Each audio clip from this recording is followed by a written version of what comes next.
ফিতনার জন্য। যদি কোনো ভুল হয়ে যায় খবরদার আপনি হতাশ হবেন না। ভুল হয়ে গেলে কখনো হতাশ হবেন না। হতাশা শয়তানের পক্ষ থেকে আসে। কখনো হতাশ হবেন না। দেন ওযু করে জায়নামাজে দাঁড়িয়ে 2 রাকাত নামাজ পড়ে আল্লাহকে বলবেন, আল্লাহ আমার ভুল হয়ে গেছে, আমাকে মাফ করে দাও। পারা যাবে ইনশাআল্লাহ। জীবনে কখনো হতাশ হবেন না। জীবনে যাই হয়ে যাক না কেন কখনো হতাশ হবেন না। মনে রাখবেন আল্লাহ আপনার রব, আল্লাহ আপনার সাথে আছেন ইনশাআল্লাহ। অতএব নারীর ফিতনা থেকে নিজেকে বাঁচিয়ে রাখার চেষ্টা করুন। আল্লাহ পাক তৌফিক ইনায়াত করুন। 7 নাম্বারটা হচ্ছে এই সমাজ আপনাকে যেভাবে শেখায়, কিভাবে শেখায়, এই যে স্কুল, কলেজ, ইউনিভার্সিটি, চাকরি, বিয়ে, সন্তান প্রতিপালন, আর তারপর ইন্না লিল্লাহি ওয়া ইন্না ইলাইহি রাজিউন, এই তো শেখায় নাকি?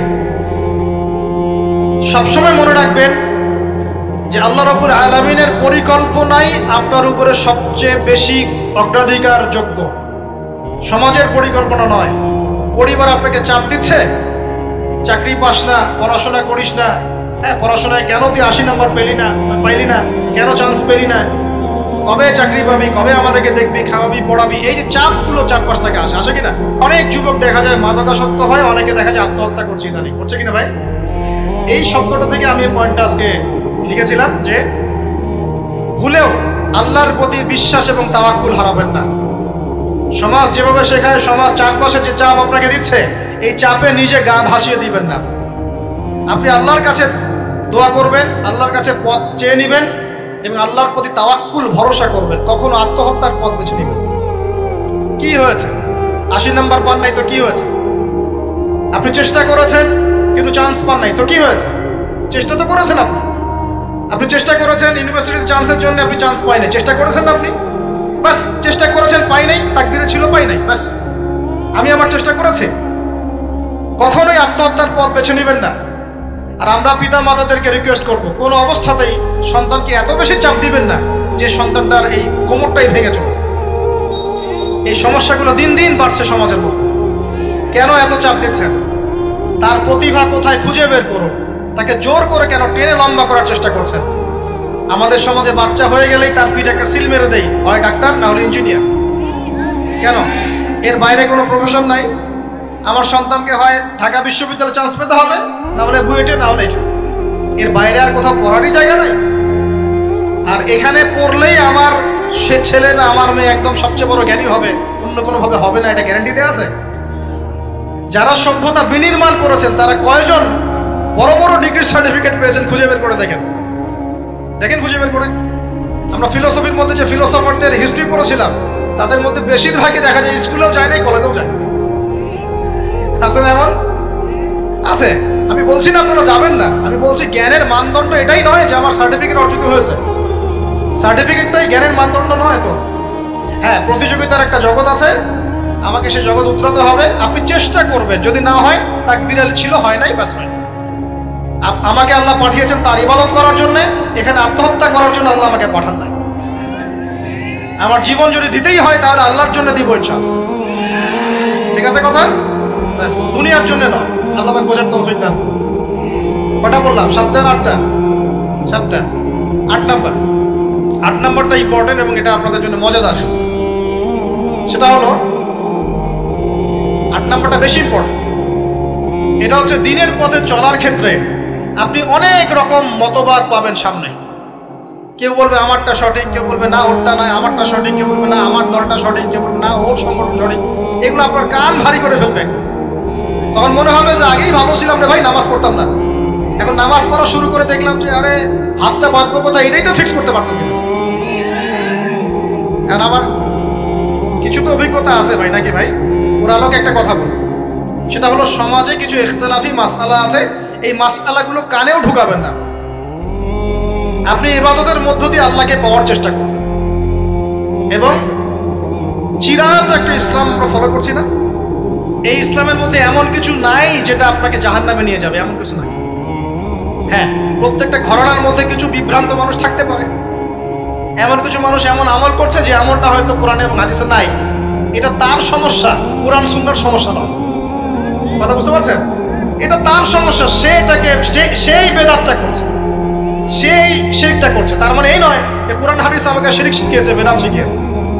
কোরআন এবং হাদিসে যেটা আছে এটা সুন্দর এবং এটা চিরায়ত একটা ক্লাসিক্যাল ইসলাম আমাদের কন্টিনেন্টে আছে, বাংলাদেশেও আছে। এখানে থাকলে আপনি বিভ্রান্ত হবেন না ইনশাআল্লাহ তাআলা। বরেণ্য ওলামায়ে কেরামদের কাছে গিয়ে অন্তত একজন হকপন্থী আলেমের সাথে পরামর্শ করে আপনি আমল করার চেষ্টা করুন। আর যে বিষয়গুলো নিয়ে ইখতিলাফ আছে এগুলো নিয়ে সমাজে মত পার্থক্য সৃষ্টি করে সমাজটাকে বিভক্ত করতে যায় না। আল্লাহর ওয়াস্তে মসজিদ ভাগ করতে যায় না, সমাজকে ভাগ করতে যায় না। জাতিগত ঐক্যটা রক্ষা করেন, আল্লাহ পাক বোঝার তৌফিক দান। আর যদি মানুষের মধ্যে খারাপ কিছু দেখি, ওই খারাপ কিছু বিষয়টা আমি এড়িয়ে যাবো। আর কোনটা ভালো কোনটা খারাপ আমি বুঝবো কিভাবে? আমি 10 জন আলেমের সাথে পরামর্শ করবো, বাস। আমি এত বড় আলেম নই, তাহলে আমি 10 জন আলেমের সাথে পরামর্শ করবো যে হুজুর এই বিষয়টা চলছে, এটা সম্পর্কে আসলে বিষয়টা কি। একটা ঘরানার দিকে কখনো আপনি সাম্প্রদায়িকভাবে বায়াসড হয়ে যাবেন না। আপনি আপনার চিন্তাটাকে লিবারেল রাখবেন, হকটা যেখানে পাবো সেটা নিব ইনশাআল্লাহ।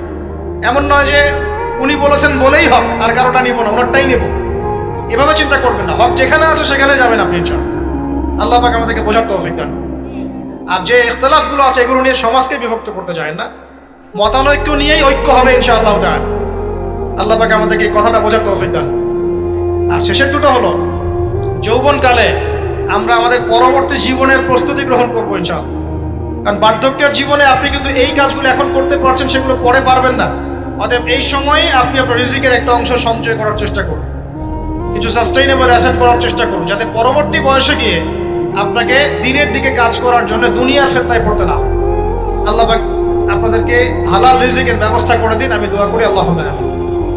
আর সবশেষ যেটা বলতে চাচ্ছিলাম, দেখুন যৌবনকালে আমরা যা করতে পারবো অন্য সময় পারি না। তাই এই যৌবনেই ইলম অর্জন করে আল্লাহ পাকের দ্বীনের এই দাওয়াতের মেহনত আমরা শহরে শহরে, গ্রামে গঞ্জে, জেলায় উপজেলায়, প্রত্যন্ত অঞ্চলে সমস্ত জায়গায় পৌঁছে দেব ইনশাআল্লাহ। যৌবনকালে আমরা বেশি বেশি দাওয়াতি কাজ করার চেষ্টা করবো, আল্লাহ পাক তৌফিক দান। যতটুকু জানেন, আপনি এতটুকু জানেন না যে নামাজ পড়তে হয় 5 ওয়াক্ত, তাহলে নিজে পড়েন, মানুষকে নামাজের দাওয়াত।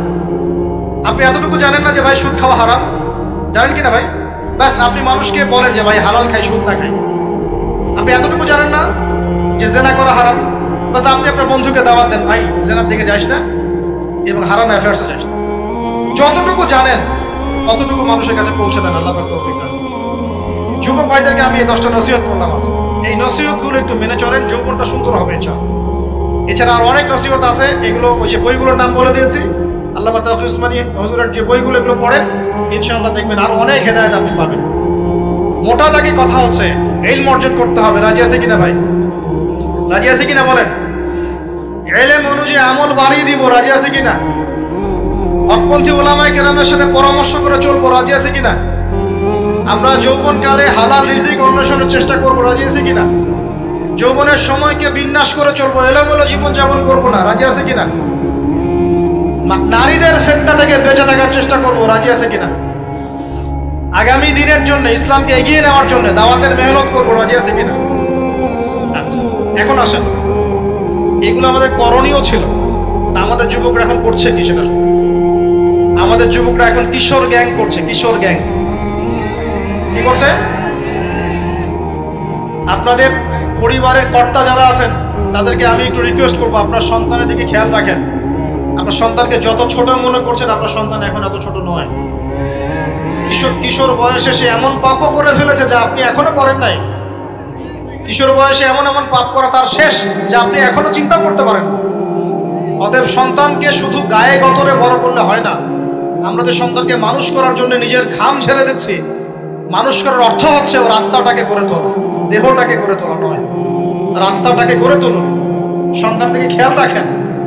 ঢাকা শহরে কিশোর গ্যাংয়ের দৌরত্বে টেকা যাচ্ছে না, রাস্তাঘাটে ছিনতাই করছে, মাদক সেবন করছে, মানুষের সম্পদ মোবাইল দুপ করে কেড়ে নিয়ে দৌড় দিচ্ছে, এক গ্যাং আরেক গ্যাংয়ের সাথে মারামারি করছে।